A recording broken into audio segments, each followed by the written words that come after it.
Samy nanana ny heviny ny olom-pirenena sendranay teny Andalambe teny tamin'ity androndroany ity manoloana ireny andiam-balala ireny avy hatrany dia arahantsika ny hevitra izy ireo. Tena efa zava-mahagaga mihitsy izy ity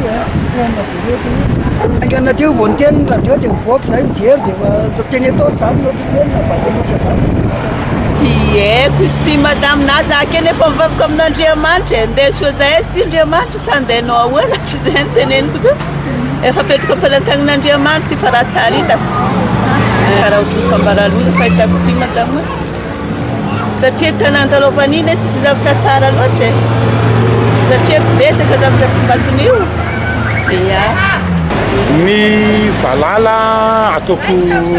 teny tsotsotra izy ny valala zany tsy tokony hoe ho jerijerena fotsiny fa efa ela nisiny valala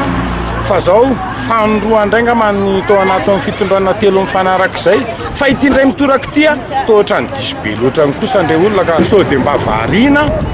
amin'ny adila politika politisianina eo fa mba hovainy fa mindra dia jereo ny vahoaka fa hijaly raha ohatran'ireo vahoaka ireo no irohatra dia mampalahelo tokoa. Zao kosa zany mba mahita hoe ohatra zao ny aina ny any ambanivohitra zany dia mba misy anina zany mba hitany atendrenivohitra hoe ay hoe mahatsara zany dia mba miakatra aty amin'ny fitondram-panjakana fohy be aty le andiam-balala dia mba